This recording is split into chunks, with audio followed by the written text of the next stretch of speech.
Good morning. It has been a great weekend. Thank you so much for inviting me over. I hope that the things that we've talked about have been helpful, have been encouraging. And so today, I'm going to be talking about what I call a Springfield report. But the reason that I've included here, like I said before, is that you're supporting me in that work now, so I want you to know what's going on over there. But the main reason is here's some things we've done in evangelism. Here's how we've tried to reach out to the community. These things worked. These things didn't work. And so I hope that this will be helpful and encouraging as you look at reaching out in the community and trying to find ways to make contacts. Before I jump into the beginning of the report, hey, I got a good idea. Steve, would you lead us in prayer?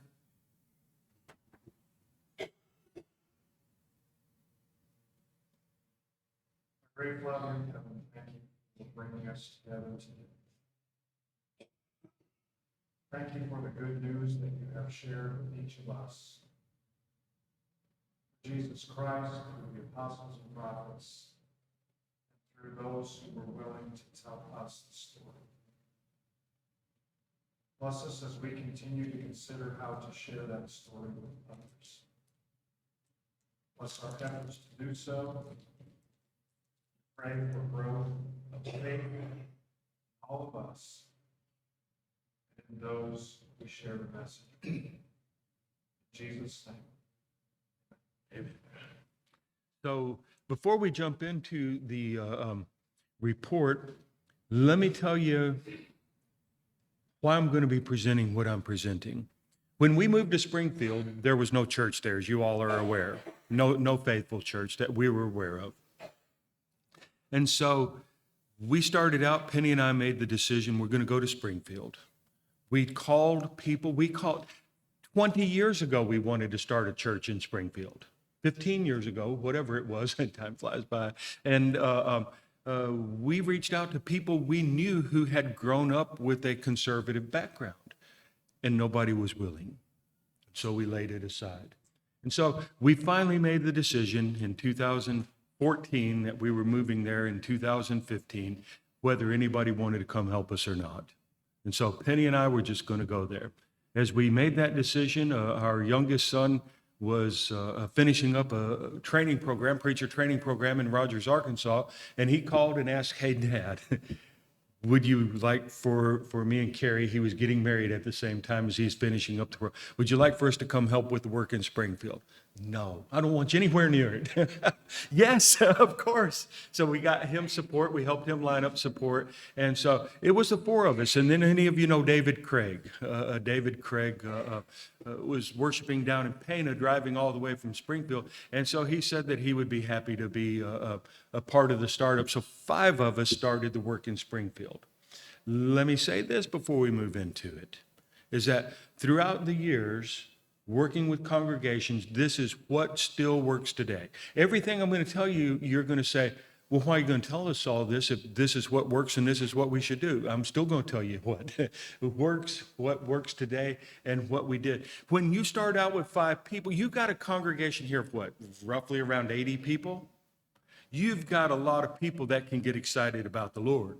You got a lot of people that have friends. You got a lot of people that have family. You got a lot of people that when you've got a good atmosphere, you've got to come visit. You got to see the congregation that we're part of and then talk to them about salvation. And when that gets going, you're going to have visitors pretty regularly. But when you've got 5 people in a new town that you've never lived in before, you don't have 80 people to draw from to start inviting people to services so that you can try to set up Bible studies with the visitors. And so what do? You got to get out and you got to shake the bushes and try to find some contact. So that's what I'm going to be presenting today. What will work today is the same thing that has worked for us when in Albany, we went from 80 up to 110 without spending 1 penny on advertising, without doing anything other than the members inviting people to services and us going out and having Bible studies with those visitors. We grew from 80 to 110. In St. James, Missouri, we grew from 80 to 110. I don't know why it happened, but that's what it was. And so we grew from 80 to 110 by the members inviting people to come to services, and we went out and we had Bible studies with them, and it still works today. But I'm going to show you things to do along with that. We'll put it that way. Okay, so just quickly, Springfield report.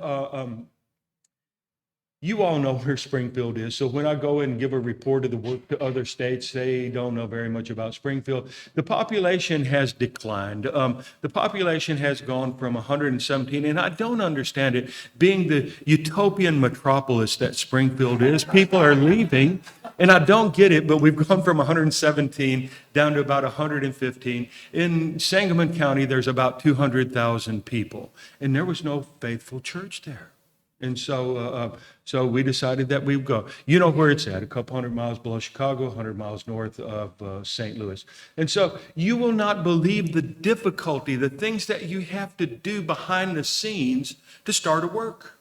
We almost got discouraged, not to quitting, don't misunderstand me, but it started getting to be discouraging. We could not find a community center that could guarantee us every Sunday.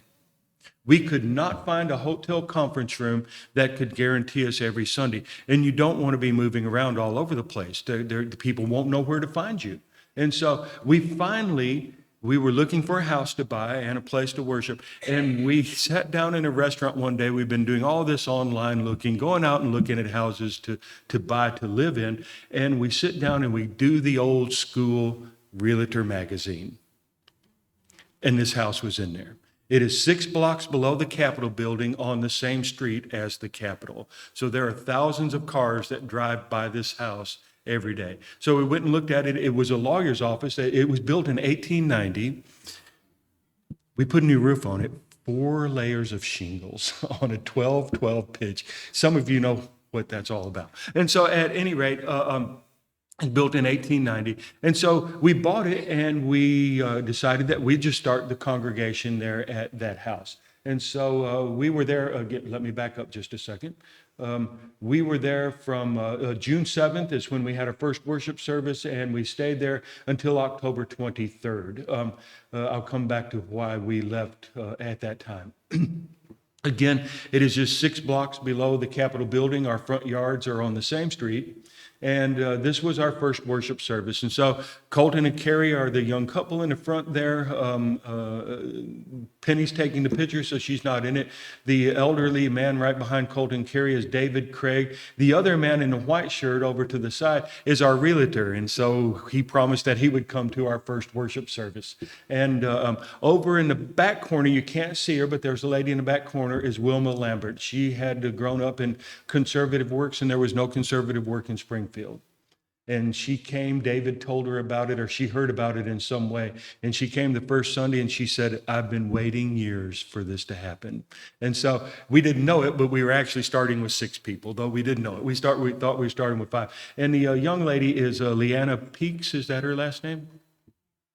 Anna Lee Peaks. See, that's what I said. And so she's a sweet young lady, and she decided that she would come and be there on our opening service. So we had, 1, 2, 3, 4, 5, 6, 7, 8, 8 of us on our first worship service.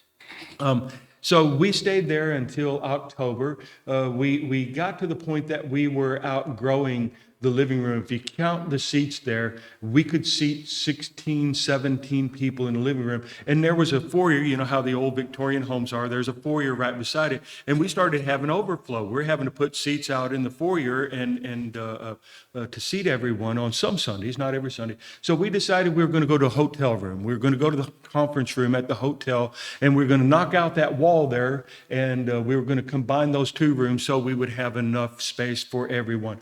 And so we went to the conference room down at the La Quinta Inn by the Walmart on the south side of town.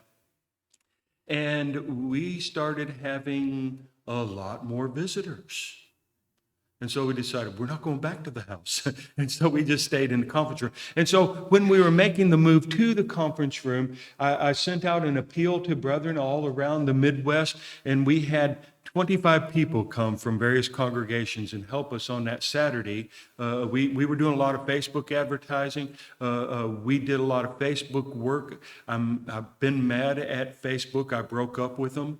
And I decided, though, recently, I got to get back together. We've got to fix our difficulties and get back together, because I'll show you in a minute, we had great results with Facebook.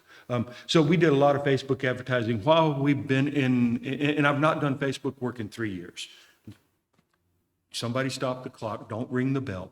Here's the reason that I've been mad at Facebook. We've spent between $10,000 and $15,000 on Facebook.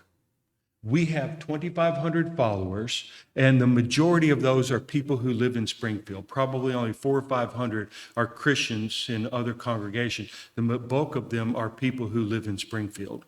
We spent $10,000 to $15,000 building up that following, and then as everything's evolving, the algorithm says, we want you to have the best experience while you're on Facebook, and so we're only going to put things into your news feed that you like. If you don't click, you don't respond, you don't react, it's not coming back into your news feed. They put organic posts into 1% to 3% of your followers. And we spent $15,000 building up all of those followers. I understand what they're doing, so I'm not mad at them anymore. We're going to get back with it. But we did a lot of work on Facebook, advertising our move to the hotel room. 25 people came to help us. And on Saturday, in about a 3-hour span, we handed out 2,000 invitations to the opening service at the conference room. And so our first worship service was on October 30th of 2016. I'll get to in just a second of why we moved from there. We moved from the conference room in December of 2017. So we were there for just a little bit over a year. And so we had been looking for a church building within all that time. We were putting some money aside for a down payment, and we had been looking at church buildings. And I know this is going to come as a surprise to you, but the building codes in Sangamon County and in Springfield, if you want to buy a building and convert it to a church building, don't even think about it.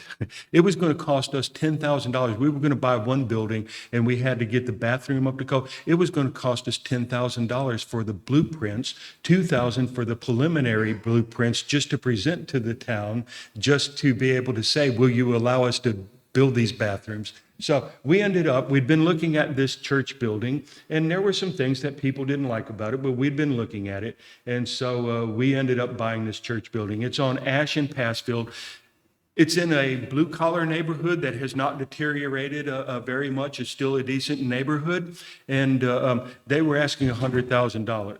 Now, a lot of churches, when they disband, they will just simply donate their church building to another church, and so I contacted the people. And I said, we're a new group, we're a startup, we don't have very much money. Would you take $50,000? And they were very generous. They came down to $98,000.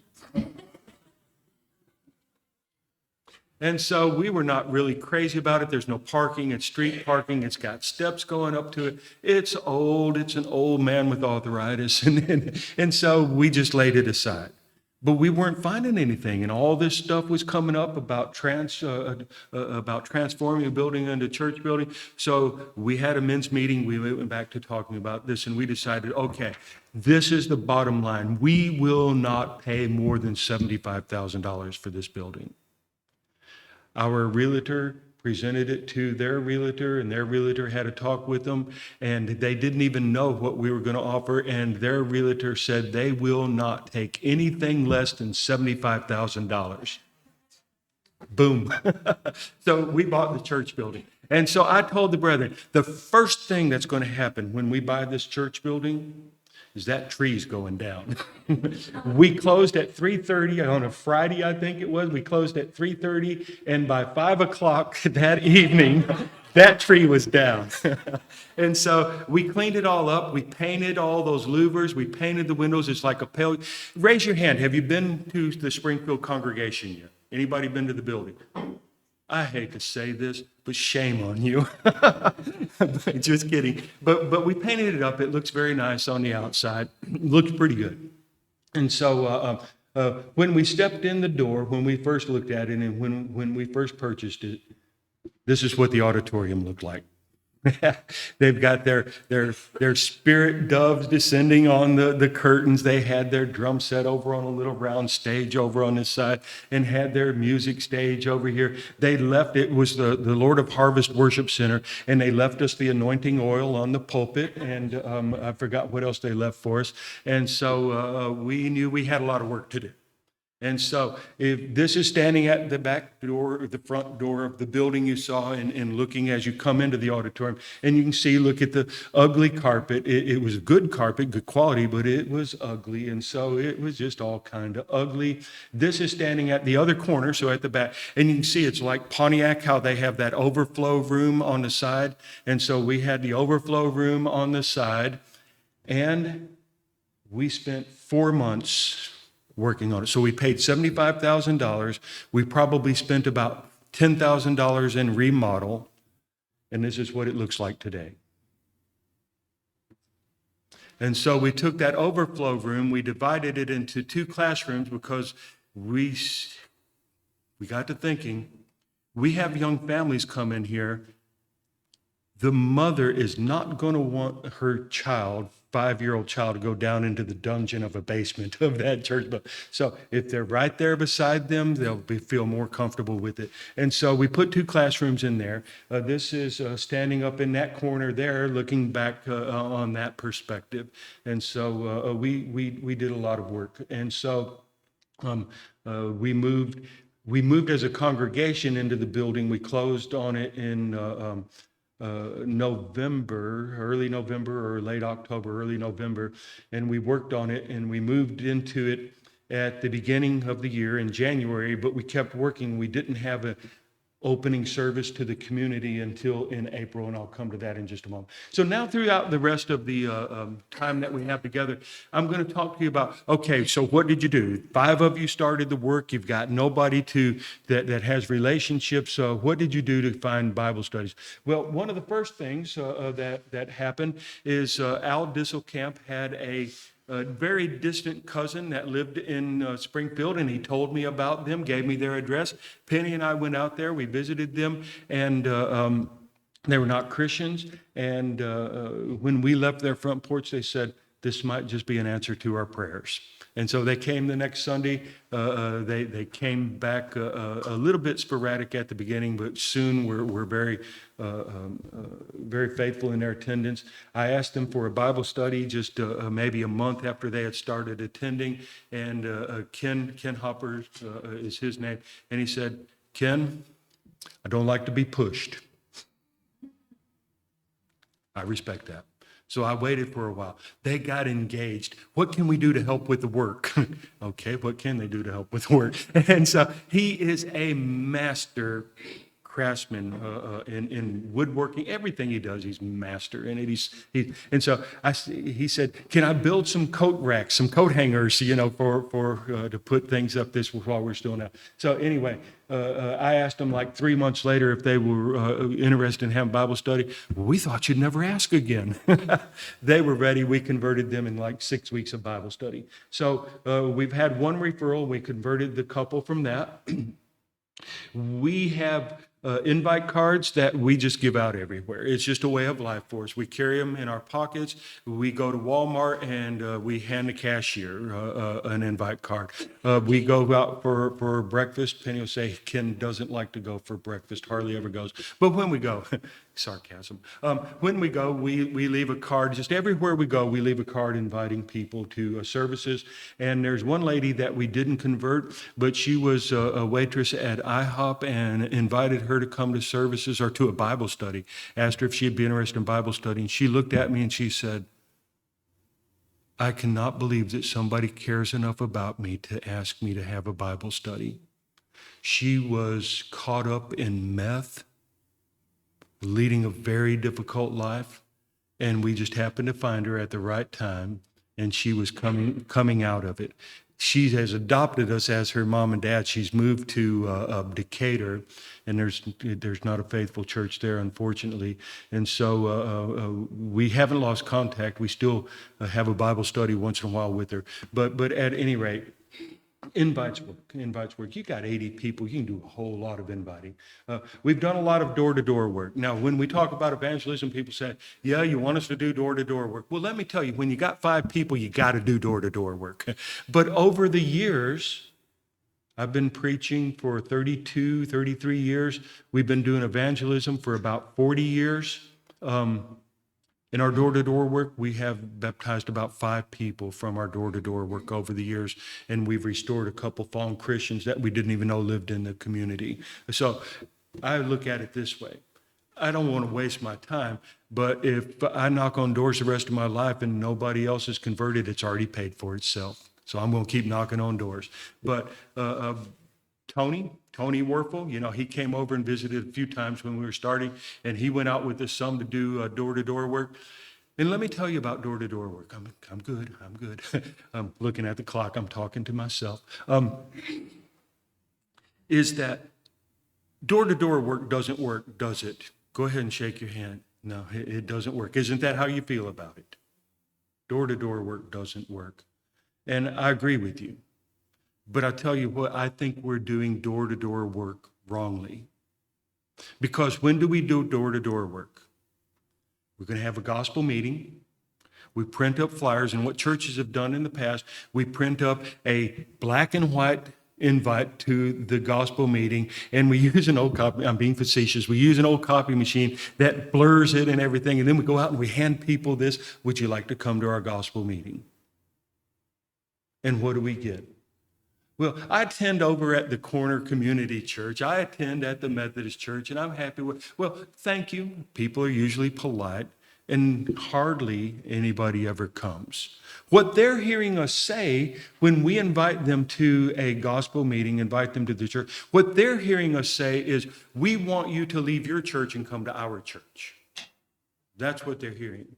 And so I decided, why are we doing all this? We're doing this because we hope they'll come to the gospel meeting. We hope after the gospel meeting they'll be interested enough to come back on Sunday. We hope that they'll come back another Sunday after that, enough Sundays that we can then ask them for a Bible study. And I decided we're spending too much time with it. Let's go to people's door and ask them for a Bible study. Isn't that what we're looking for? And so I want to guarantee you that if I were to go out into Springfield tomorrow, I could get a Bible study. I could almost guarantee you, and when we would go out, and Tony can tell you, he's not here anymore, Tony could tell you, when a couple Sundays he went out with us Sunday afternoon, we'd pick up 3 and 4 Bible studies in a day doing door-to-door work. So I don't think, taking flyers for gospel meetings is the most effective way to do door-to-door work. Ask them for a Bible study. Be loving, be kind, figure out a way to ask them, ask questions to get their interest, and then ask them if they're interested in Bible study. So not only did we do just going out asking for Bible studies, also, I'll come back to something. Well, the next slide, let's just go ahead and go there. But we decided that we would do a thing that we just called very uniquely Special Topic Sunday. And so with that, we decided we're going to go out and we're going to survey the community. And I've done other surveys besides this. We're going to survey the community. We came up with 3 topics. I always forget what they were. One was, are we living in the end times? Why are there so many churches? Can you help me, Penny?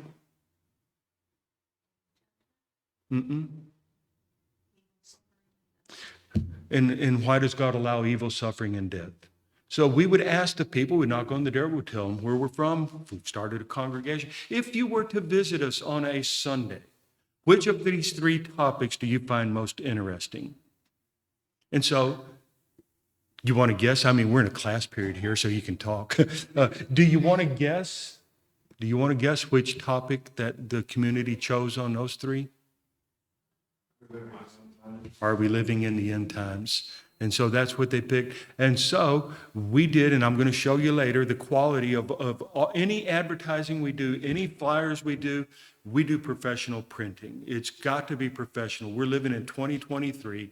The day of the copy machine is over with. We've got to do it professionally because there's just, our minds have been changed so much. And so we do quality door hangers, quality 4x6 cards. Now here's the kicker.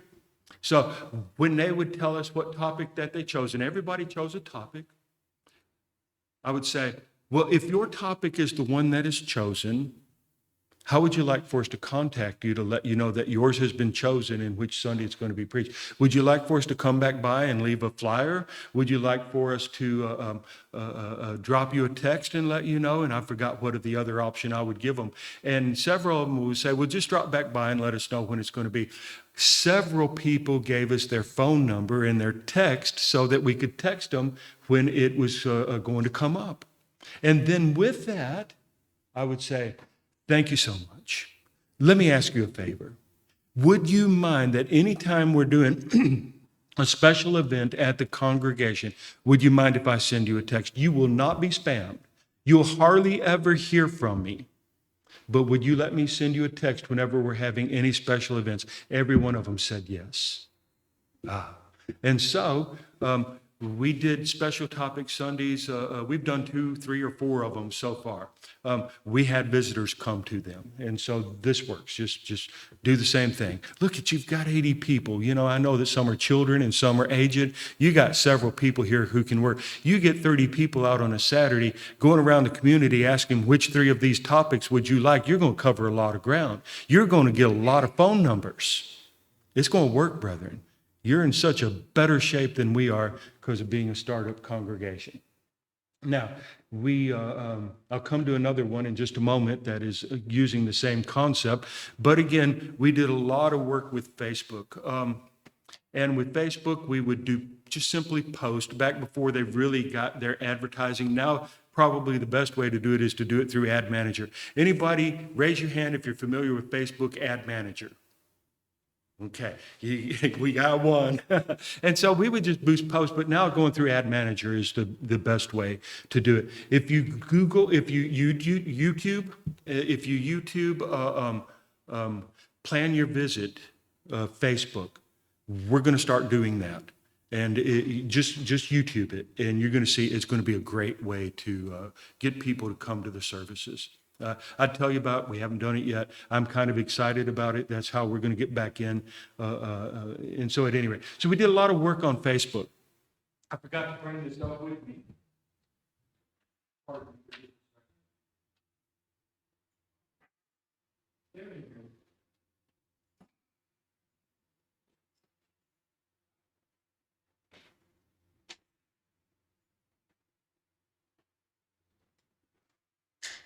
All right.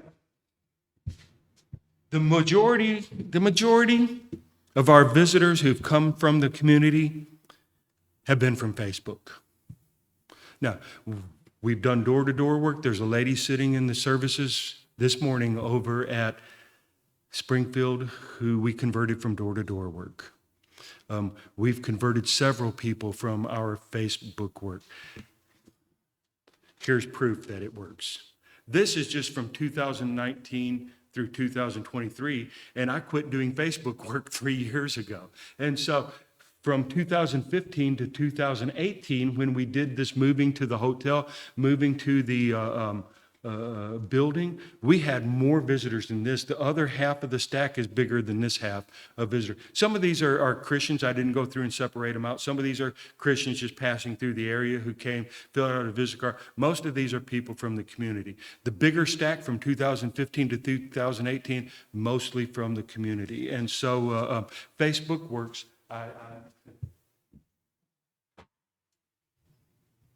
I wish they had been faithful and true in our relationship together, but I'm going back to them. I've forgiven them. I'm going back to them. So Facebook has in the first 3 years, 3.5 years, we had over 200 visitors from the community to our worship service, and way more than half of those were from Facebook. Now, when we have made moves, remember how I talked to you the first night about how we try to make events for the brethren to invite people to?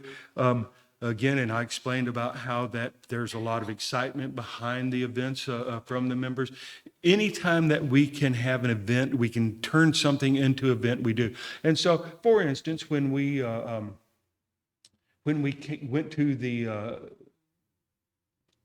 the conference room at the hotel from the building, we made an event out of it. And we did radio advertising. We'll come up to that in just a moment.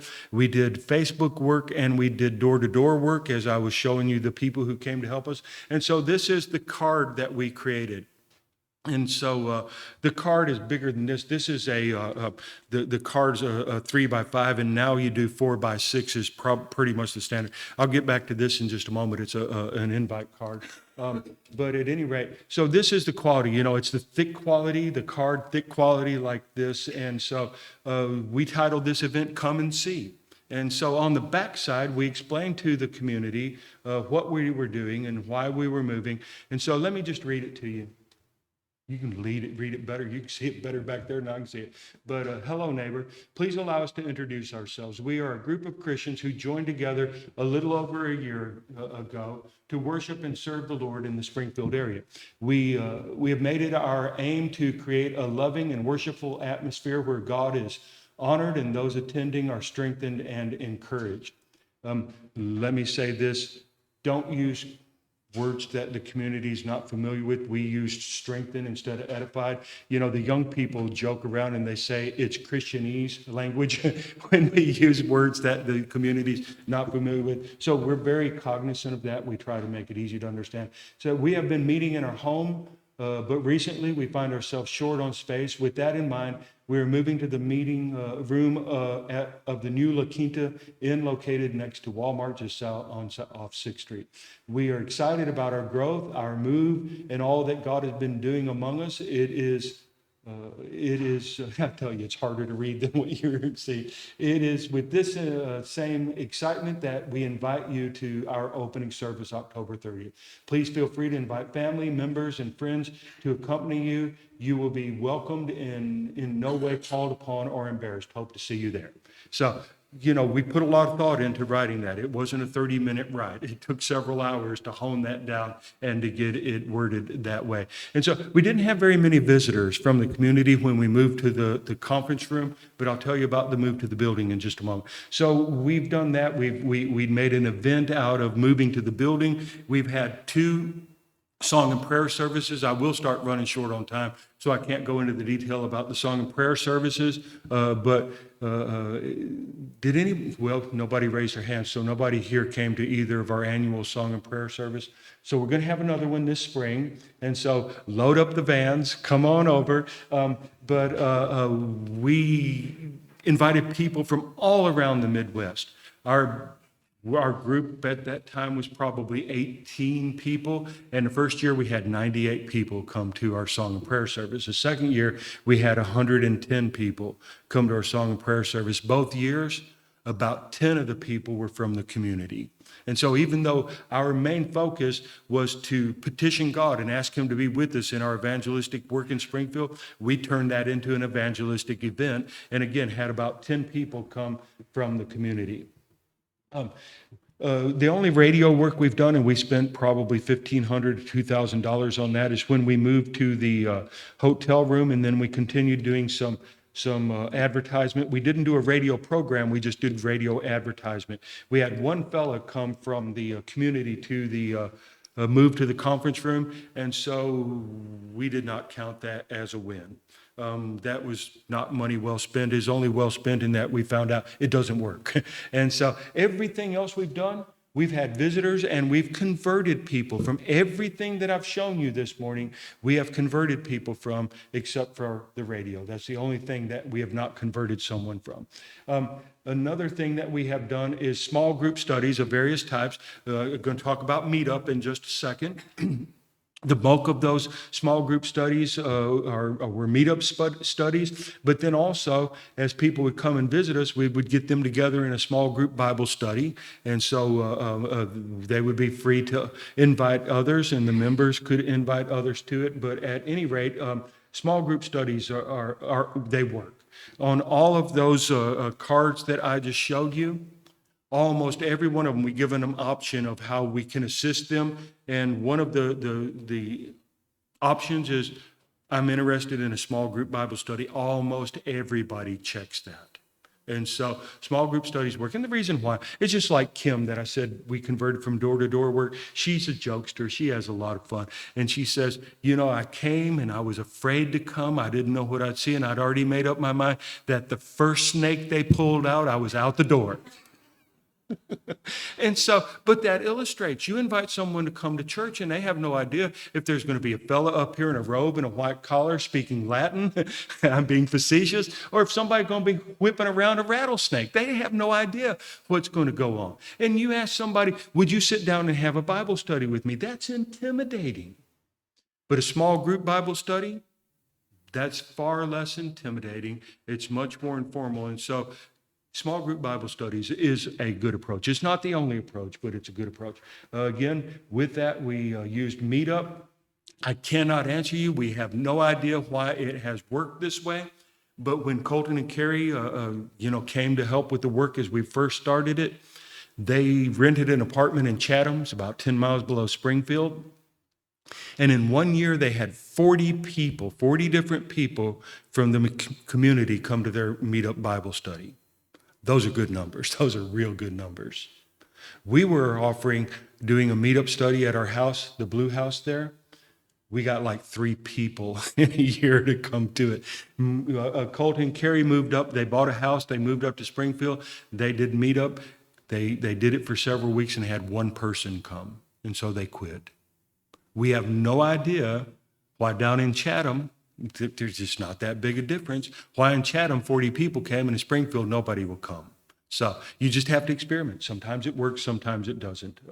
But we did convert a fella from Meetup when we were in the conference room. Every Thursday night we were putting up our study. A fella came and we converted him, and his initial contact was from Meetup. And then we did the opening service. So again, we turned this into an event. We did a lot of advertising on Facebook, and are you ready? On April 22nd, Sunday, April 22nd, we had done Facebook work. We did door-to-door work. We called people who had been there before and invited them to come to our opening service. We did a lot of different things. Can't even remember them all. On that first Sunday, we had 25 people from the community come to that opening service. The next Sunday, it was 12 or 14 people came back the next Sunday. And so, again, turning things into an event and doing the work. Remember in Acts chapter 5, and they did not cease daily to teach in the temple and from house to house. It's a lot of work. I teach evangelism every year in our preacher training classes. If you're interested, it's July 8th. Or 10th, anywhere. It's on our website this coming year, and it's preachertrainingclasses.com. Check it out. And so you don't have to be a preacher. It's actually preachers and men's. Preachers are different from men, but it's preachers and men's training classes. So it's preachertrainingclasses.com, and I teach personal evangelism there every year. And I know I have some of the same sentiments. What works? Tell me what works. What's the thing that I can do? There is no thing. There's nothing magical. It's work. If you want to know the secret to it, it's work. And so you got to be active. You got to get out there. You got to work. So we had 25 people, and then they followed up with that. So on the Friday right before, also on April 20th, we had that song and prayer service that I was speaking about. And so we sent out these cards. I know that you all got one. We sent them to the whole Midwest, Wisconsin, Indiana, Kentucky, Illinois, Missouri, Iowa, Nebraska. And then we made personal calls to our friends in Alabama, different places. And so therefore we had 98 the first year and 110 the second year. But again, we turned this into an event. And so this one is the one we sent to congregations. And I didn't have one on file that I could pull up, but it was the same size, same look, but it had a different message on it, and it talked about the joy of worshiping God in song and such, and so it was a different message. And again, we had 10 people each year show up for that. So as we had that opening service, we had talked about it. We thought, okay, how can we get the people to come back? If anybody comes, we had no idea if anybody would even come to the opening service. And so we talked about what can we do? What can we offer to get them to come back the next week and to continue coming? And so we came up with the idea that we were going to do that next Sunday and then continue it if it was successful, that we were going to do Pick a Topic Sunday. Now, this is different. It's obviously different from Special Topic Sunday. But we did Pick a Topic Sunday. We had these cards. They're just a regular sized business card. We had these cards made up. And so what we did with that, and we didn't even go door to door. All we did was used it in our everyday lives. And so, for instance, I would go to Lowe's and Menards to pick up something. I need some assistance. Where can I find this?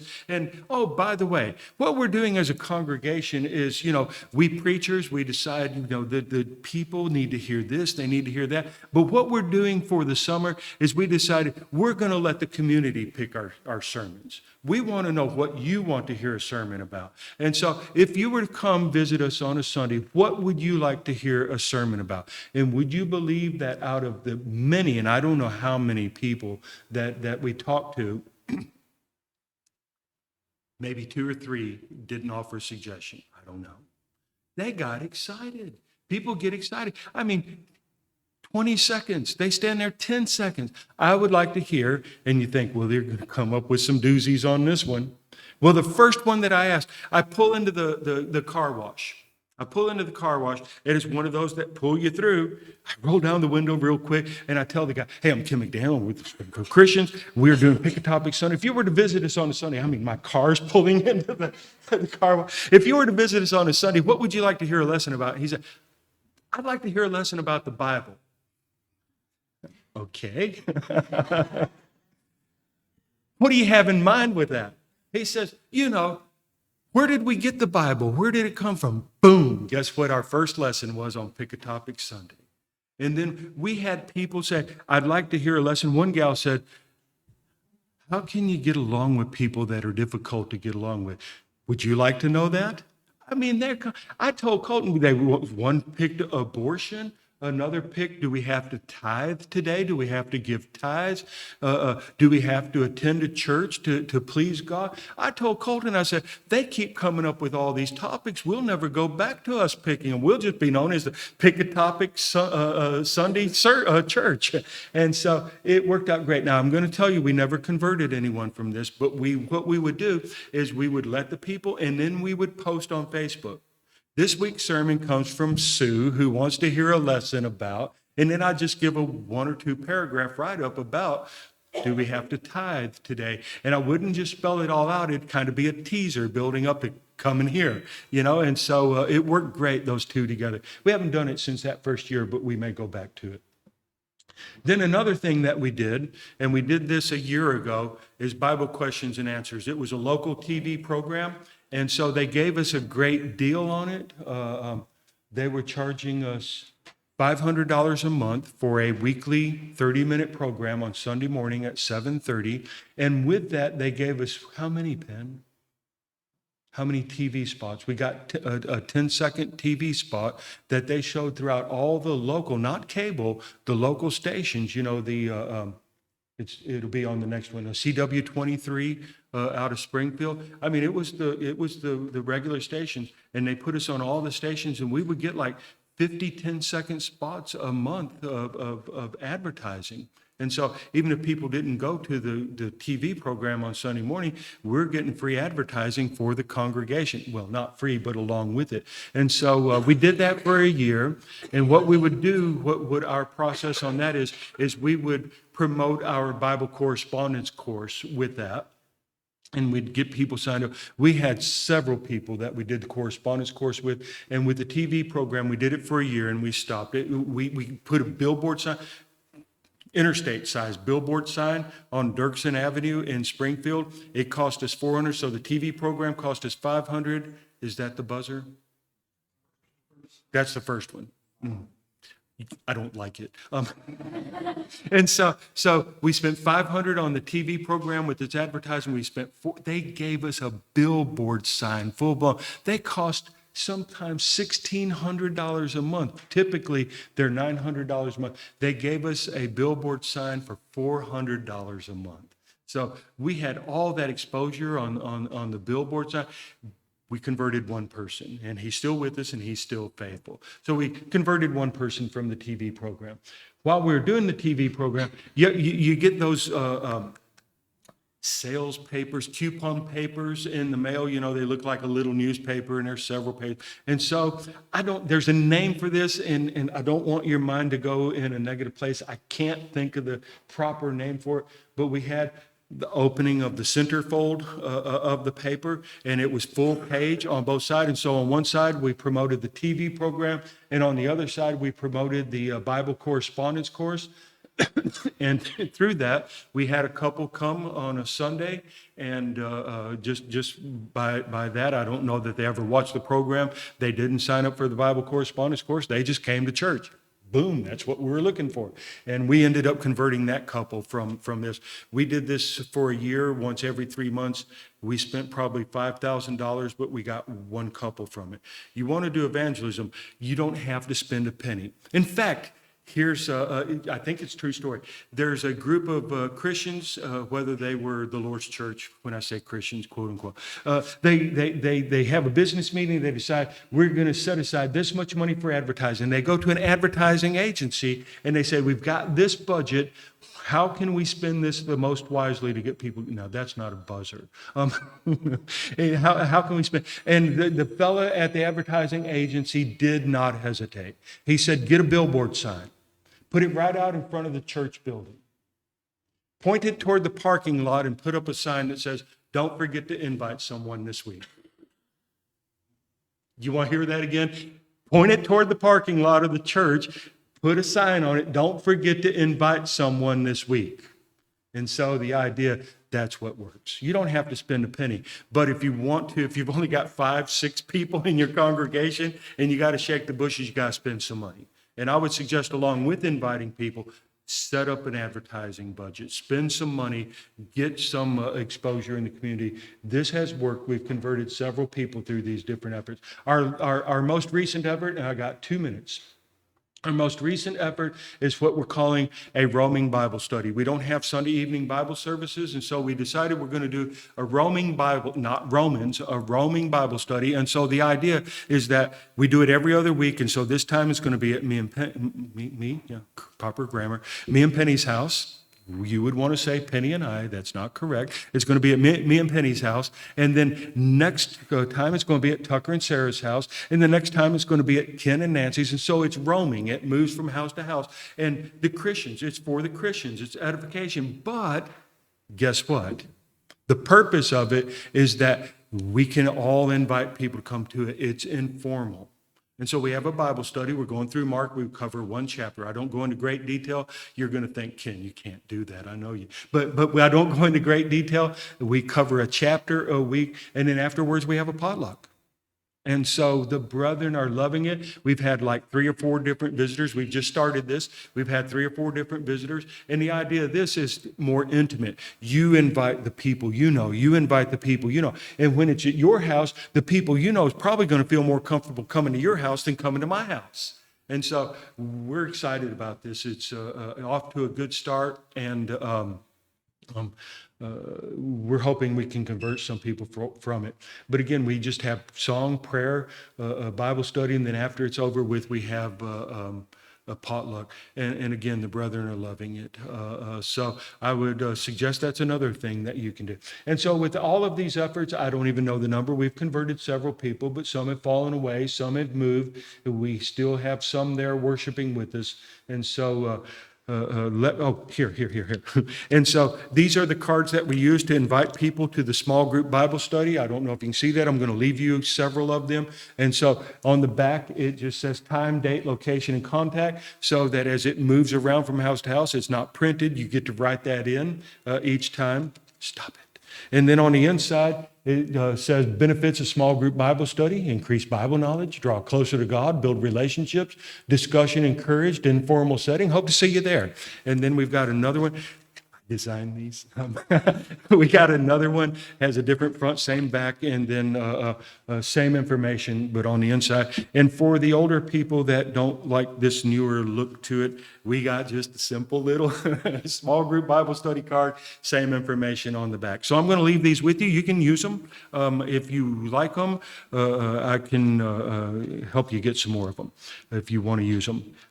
So this is what we're doing, and in doing that, we baptize several people. There's not a baptistry in the building, so we go out to a lake at a Bible camp there nearby us, and then they've also let us use the pool at the hotel. But recently we got very, what's the word I want to use? It's nice. It's delicate. That's not the word I want to use. There's got to be some good word. The wordsmith that I am, I can't think of it. But we bought a cattle water tank. And we put it in the basement. We baptized a few people in that cattle water tank. And so we don't have to go back to the hotel or back to the lake. We do go to the lake. Some people like to be baptized in the lake. And so we do that if people want to. But again, so we've started the work. We were up to about 30. We had a rough year last year. We're back down to about 15. But we're not discouraged because guess what? All this has worked, and it's going to work again. And we're going to try harder, and it's going to work better. So we are optimistic about the work. We're not discouraged by the rough year that we've had. And I ask you, please, remember us in your prayers. Prayer is effective. Thank you all.